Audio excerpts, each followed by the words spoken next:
민주당이 어제 국회 법사위 전체 회의에서 130만 명 국회 청원 동의가 된 윤 대통령 탄핵 청원과 관련한 청문회 실시 계획서를 채택을 했는데요. 이것은 당내 논의가 어떻게 진행 중인지 궁금합니다. 네, 지금 청원 탄핵 청원이 130 오늘 보니까 6만 명을 넘고 있던데 그래서 탄핵 청원 원래 5만 명이 넘으면 탄핵 청원 소위가 열리죠. 네. 그래서 19일하고 26일 날 법사위 청원 소위에서 열리는 것 같아요. 그리고 정인으로 39명을 채택한 것 같고요. 네. 왜 그런가 하면은 사실은 이 탄핵 청원에서 탄핵 청원 사유가 5개로 제기가 됐어요. 네. 최상병 수사 외압부터 해서 김건희 여사 특검법 그다음 한반도 전쟁 위기, 네. 일제 강제 동원 피해, 후쿠시마 핵오염수 해양 투기. 그래서 이 5개에 대해서 검증을 해봐야 되기 때문에 한 이틀 정도 필요해서 19, 26일로 됐고 그래서 좀 많은 인원의 정인이 좀 필요하다라고 해서 추진이 되고 있습니다. 근데 조 의원님, 근데 이제 국민의힘에서 이제 물론 이제 이게 법사위에서 이제 의결을 했으나 이 청원법의 뭐 6조에도 그 해당 사항이 안 되는 그런 것들이 이제 사유가 된 것도 있고 해서 국민의힘은 동행명령에는 응할 수 없다 뭐 이런 것들이 내부 기류 같아요. 국회법상으로는 그 이제 정책내위원장은 그 정인 불출석하면은 처벌할 수 있다고 그러는데 국회법상으로는 아마 국정감사나 국정조사 정인으로 채택됐는데 불응했을 때 처벌 규정이 있는 거지. 그 청문회 정인 채택은 제가 볼 때는 없는 것 같은데 그걸 그 법사위원장이 너무 과잉 해석하는 거 아닌가 하는 생각도 들고. 근데 민주당이 너무 이제 그 지지자들만 보고 하다 보니까 그 뒤에 부메랑이 될 거는 생각 안 하고 그냥 하는 일들이 상당히 많은데 막내 지르는 것들이 많은데 지금 이것도 결국은 부메랑으로 돌아올 가능성이 많은 게 탄핵 5만 명 넘었다고 해서 이렇게 청문회까지 열고 이렇게 판을 이렇게 그 대대적으로 벌이면 당연히 이재명 대표에 대해서는 구속 청원 들어올 겁니다. 5만 명 넘어서는 금방이에요. 그러니까 반발 심리에서 들어올 것이다. 당연하지. 구속 청원 들어올 겁니다. 5만 명 넘어서는 금방인데 그러면 법사위에서 또 그 이재명 대표 구속 청문회 열어야 되잖아요. 안 열면 오히려 역풍 불잖아요. 대통령에 대해서는 대통령 국민이 뽑은 국민의 대표인데 그분을 끌어내리려는 탄핵을 이렇게 쉽게 청문회를 열면서 이제 명백하게 지금 검찰 법원에 의해서 조사받고 재판받고 있는 부분에 대해서 구속영장도 기각되고 그렇게 이제 그 수사 지연 재판 지연이 벌어지고 있는데 구속하라고 청문회 들어왔을 때 그건 안 한다. 그럼 누가 봐도 지금 하고 있는 일이 이거는 공정하지 않고 이거는 그 정략적으로 대통령 흠집 내고 끌어내리기 위한 걸로밖에 안 보이기 때문에 할 수밖에 없어요. 그러면 어떻게 할까? 그것까지는 생각을 안 하는 것 같은데 정말 좀 지금 너무 앞도 안 가리고 넘어가는 것 같아요. 헌법에도 국민은 청원을 문서로 할 수 있다. 돼 있고요. 그러면 청원되면은 심사를 해야 한다라고 그렇죠. 5만 명이 규정이니까. 그리고 그것이 이제 국회법에 규정이 돼 있는 거고 이것은 진짜 135만 명의 청원 탄핵 청원이란 거는 그 민심의 파도가 거대하게 일어나고 있다는 겁니다. 그래서 이것을 준엄하게 생각을 하고 탄핵 청원을 아주 엄격히 해야 되는 거죠. 그렇기 때문에 제가 봤을 때 이것은 제대로 좀 탄핵 청원이 이루어져야 된다라고 봅니다. 당에서도 그런 입장이고요. 그런데 이제 국민의힘 내부에서는 또 이런 얘기를 합니다. 문재인 정부 때 146만 명의 청원이 있었고 근데 그거는 그때 이제 왜 안 했냐니까 정청래 법사위원장이 그때 법사위가 직무유기한 거다 이렇게 답변을 해서 오히려 반발을 좀 불러일으켰다는 얘기가 있는데 조 의원님은 이 부분은 어떻게 보세요? 그 말이 자기에게 족쇄가 되는 거예요. 그때 146만 명이나 됐는데도 안 한 게 잘못이라는 거잖아요. 그 당시 법사위가 직무유기했어야 되는데 문재인 대통령이 탄핵 청문회를 열었어야 되는데 안 한 게 직무유기라고 했으니까 지금 바로 이재명 대표 구속 청문 들어오면은 안 할 수가 없어요. 자기 직무유기하는 게 되니까. 근데 그런 걸 생각 안 하고 그냥 어쨌든 대통령 흠집 내고 정권 이렇게 흔들 수만 있으면 막 지르는 것들이 눈에 보이는데 앞뒤 안 가리고 바로 부메랑으로 들어올 거예요. 그럼 그 법사위원장 자기 손으로 자기 당대표 구속 청문회를 열어야 되는 상황이 곧 올 거예요. 좀 생각하고 좀 했으면 좋겠어요. 그것은 뭐 이루어지지 않는 당대표 그 청원 그건 얘기할 게 아니고요. 사실은 이것은 국민의 준엄한 이런 물결 민심의 파도를 봐야 된다고 봅니다.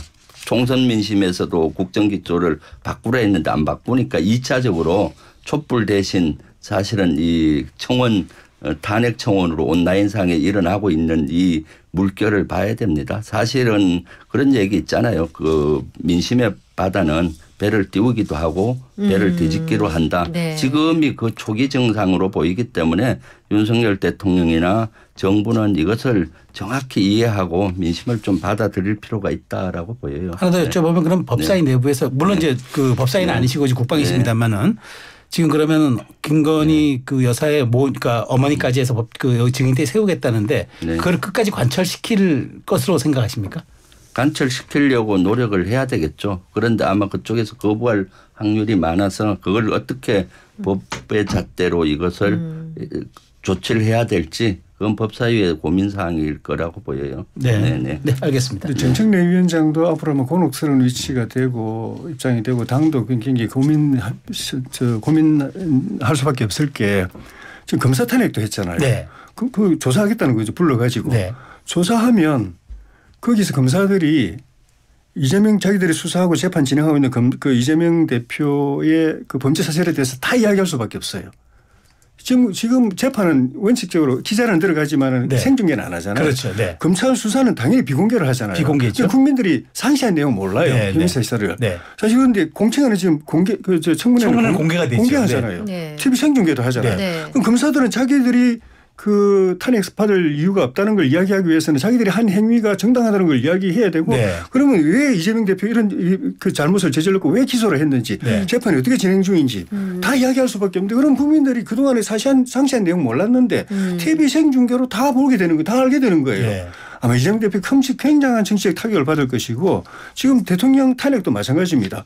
대통령 저기 지금 나와 있는 여러 가지 상황들 청문회 불러서 증인들 다 부르면은 그 사람들 알고 있는 거 다 이야기하게 되거든요. 네. 듣고만 있지 않거든요. 방어를 해야 되기 때문에. 그렇다고 그걸 또 자를 수도 없어요. 자르면 또 정청래 위원장이 또 국민들한테 욕 들을 거니까. 다 그 생중계하는 상황에서 다 이야기할 수밖에 없는데 그러면은 민주당 안에서 야, 이거 우리 잘한 거야 도대체. 이거 잘한 거야. 정청래 위원장 지금 또 사고 친 거 아니야. 또 그걸 꼭 말 나올 겁니다.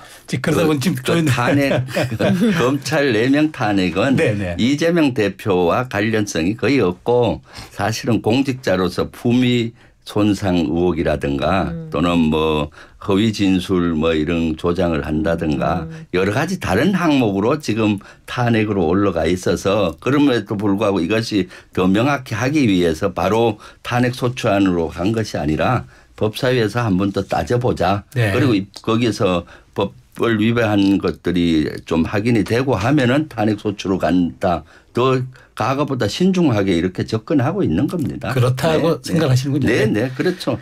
그럼 새롭게 나타난 이슈 하나 좀 살펴보겠습니다. 어제 JTBC 보도를 통해서 임성근 전 해병대 1사단장의 구명 로비 의혹 녹취가 이제 공개가 됐는데 뭐 녹취에 따르면 이래요.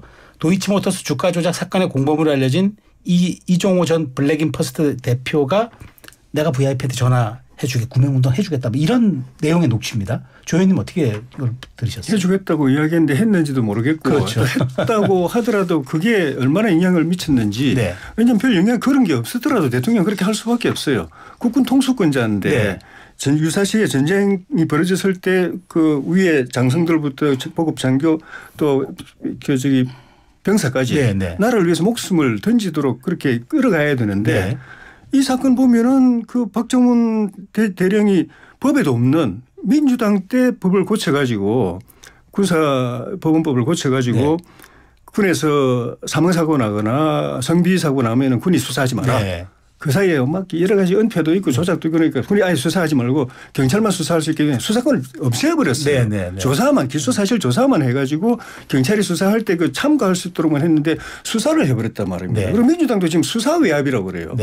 대통령이 수사의 외압을 수사 자체가 불법인데 그리고 그 과정에서 그 인과관계를 사단장까지 연결시켜가지고 사단장 그 난리라는 이야기를 하면 그렇게 되면 대한민국에서 매일매일 병사들과 관련된 그 뉴스들이 나오잖아요. 네. 불행한 일들이 나오는데 그럴 때마다 사단장, 군단장, 사령관들 목 날리면 대한민국은 군은 폭망하는 거죠.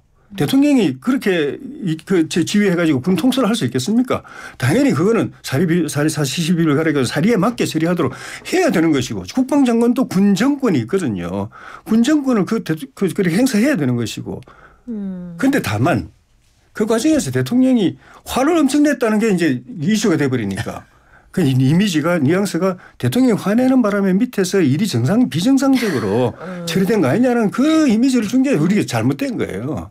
그건 잘못된 건데 일 자체는 살이 제대로 된 거고 그런 로비가 그런 그 부탁이 있든 없든 관계없이 대통령이 그래 하셨을 겁니다. 녹취는 장관도 그래 하셨을 거고. 여기 수사를 군에서 사망 사건 할 수 없다라고 했는데 그건 잘못된 거예요. 사실은 군 사망 사건이 나면은 초동 수사는 군에서 해요.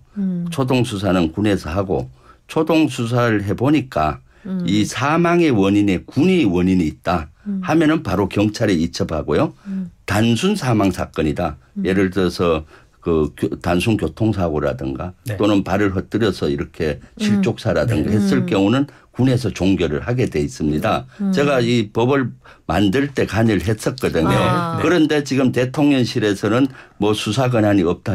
이번에 12사단하고 35산 두 개의 사건이 있었어요. 12사단에 진병이 와서 얼차례 공기교육 받다 사망한 경우는 기책 사유가 군에 있어서 이 초동 수사를 하고 2명을 경찰이 이첩했고 네. 후르탄으로 사망한 병사 있었잖아요. 있었어요. 그 조사해 보니까 군에서 기책 사유라고 할 만한 걸 발견할 수 없어서 군에서 종결이 됐습니다. 그래서 초동 수사는 사망 사건이 나면 일단 군 경찰, 그다음 일반 경찰, 그다음에 인권위원회도 인권위원회도 군 관련 인권 하는 데가 있습니다. 같이 와서 시작을 하고 군이 초동 수사를 하고 기책 사유가 있는 것만 경찰에 이첩하도록 돼 있기 때문에 사실 최상병 사건에 관계돼서는 그 대통령실과 대통령 또는 이종섭 장관이라든가 위에서 수사 외압을 했다는 증거들이 지금 차고 넘치고 있거든요. 그래서 수사 외압 사건이요. 직권 남용이라고 자꾸 얘기를 하는 겁니다. 네. 네. 자, 아유, 시간이 이렇게 다 지나갔습니다. 네. 네. 자, 오늘 전국대담 친구들 김병주 더불어민주당 의원, 조혜진 전 국민의힘 의원 두 분과 함께 꾸며봤습니다. 두 분 감사드립니다. 말씀 잘 들었습니다. 고맙습니다.